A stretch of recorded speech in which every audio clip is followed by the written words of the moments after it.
प्रिय विद्यार्थियों, मैं डॉक्टर दीपक सालवी, सहायक आचार्य कला विभाग महाविद्यालय सागवाड़ा। विद्यार्थियों, आज हम जो ये ई व्याख्यान की श्रृंखला जो कर रहे हैं, भारतीय चित्रकला के मूल तत्वों की बात कर रहे हैं। जो हमारी ई व्याख्यान जो श्रृंखला चल रही है, उसमें पिछले व्याख्यान में तान के बारे में बात करी थी, पोत के बारे में बात करी थी, अंतराल को लेकर बात करी थी।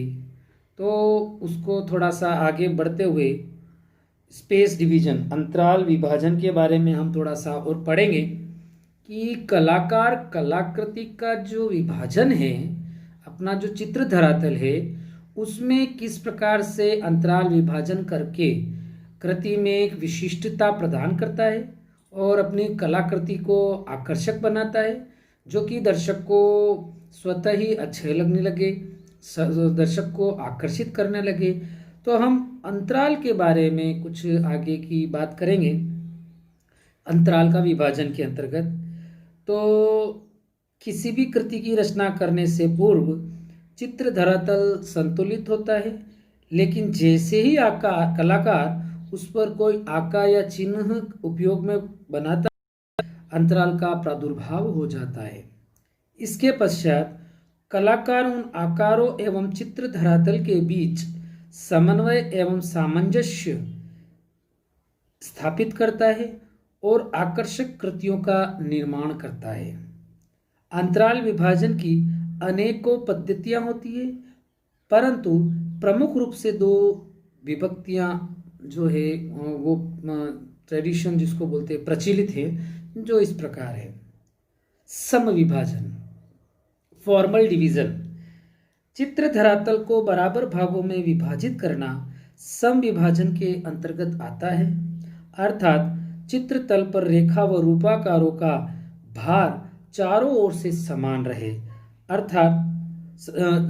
रहे, प्राचीन शास्त्रीय कलाओं में हमें सम विभाजन के उदाहरण कई देखने को मिलते हैं। यह विभाजन शक्ति, स्थिरता, संतुलन व एकता आदि भावों को प्रदर्शित करता है।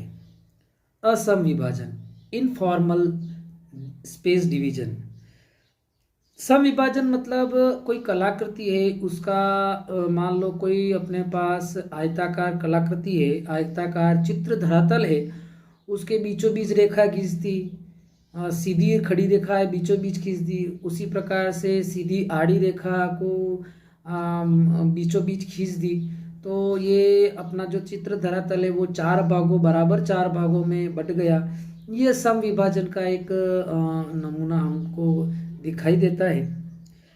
असम विभाजन, इनफॉर्मल डिवीजन, इस प्रकार के विभाजन में कलाकार अपनी प्रतिभा अनुरूप चित्र धरातल को संतुलित करता है। संतुलन के साथ साथ कलाकार अपनी रचना में मौलिकता एवं सृजन पक्षों का भी विशेष ध्यान रखता है।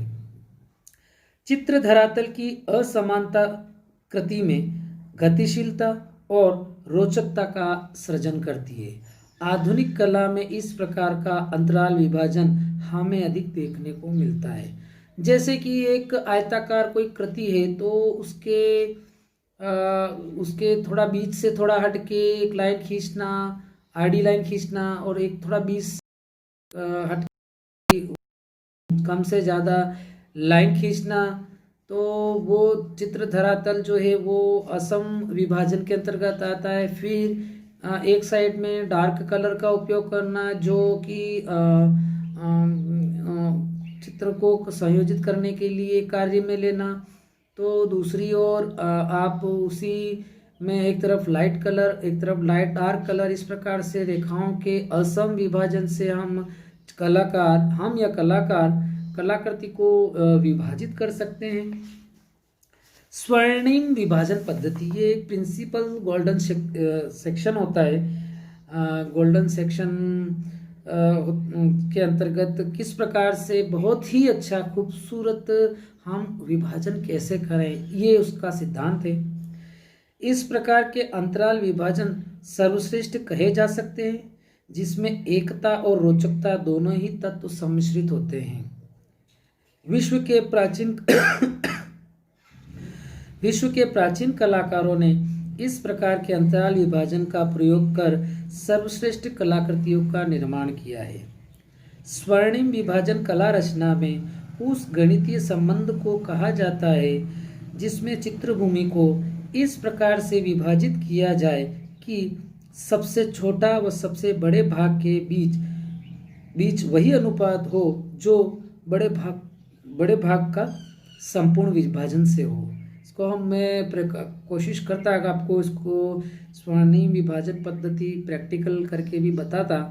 तो जो ये हम पढ़ाई कर रहे हैं, इसको कोशिश मेरी ये रहेगी कि आपको इन जो थियोरेटिकल पार्ट से इनको, वैसे तो मैं डायग्राम देने का पूरा प्रयास करता हूँ कि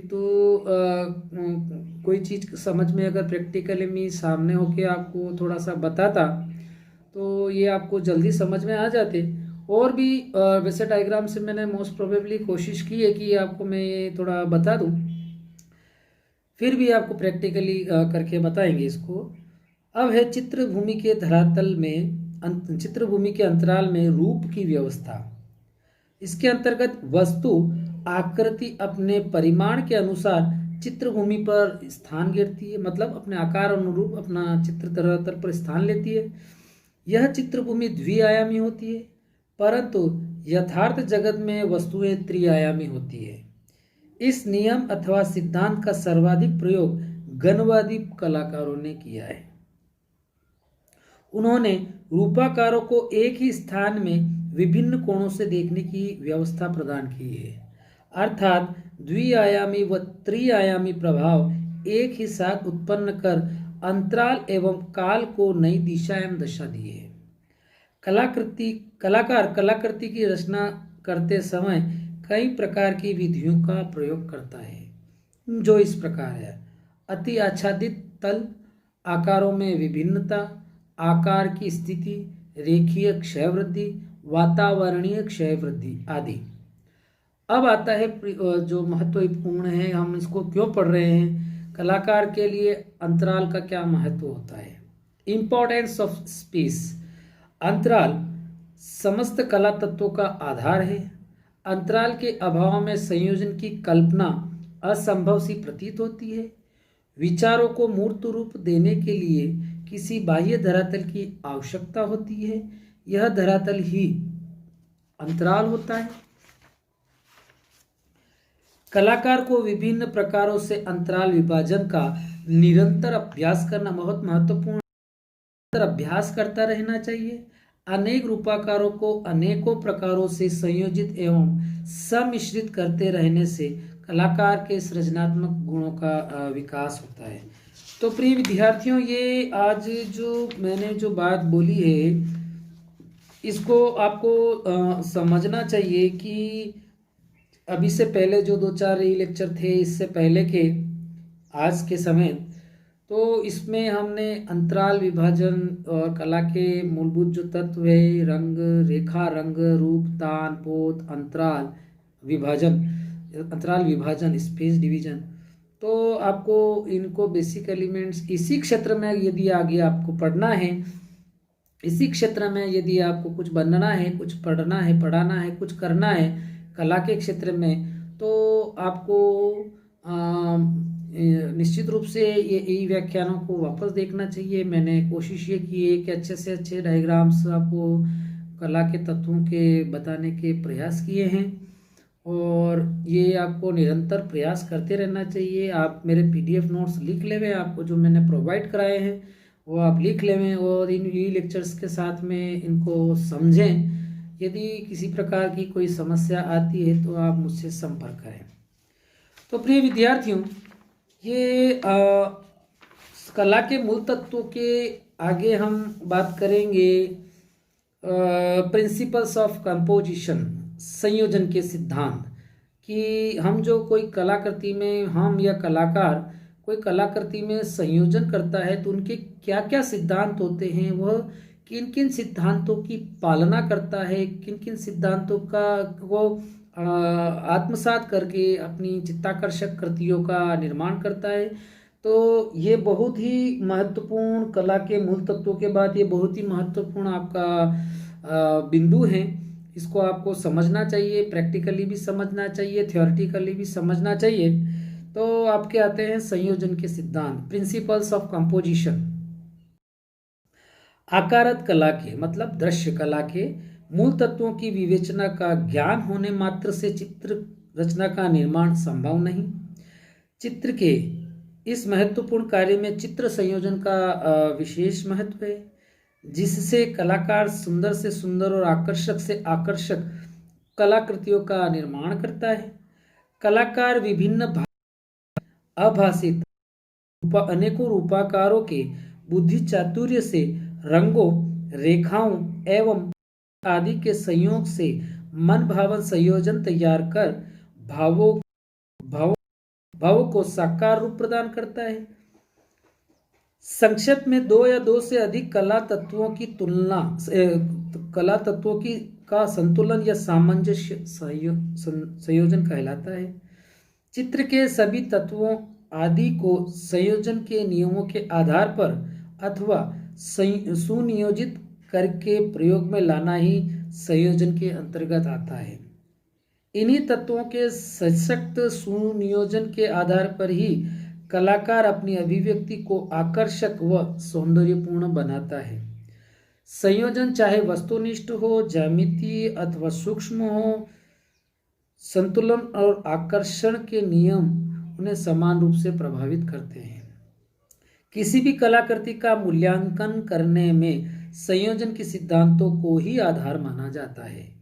संयोजन के सिद्धांत इस प्रकार है: सहयोग यूनिटी, सामंजस्य हार्मोनी, संतुलन बैलेंस, प्रभाविता डोमिनेंस, प्रवाह ताल लय रिदम, प्रमाण या अनुपात प्रपोर्शन।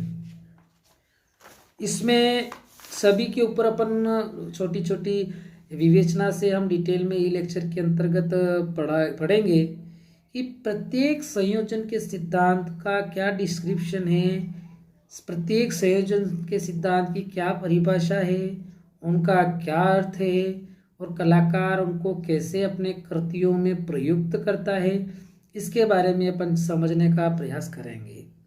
तो पहला आता है आपका सहयोग एवं एकता, यूनिटी। इसमें बहुत ध्यान से सुने आप।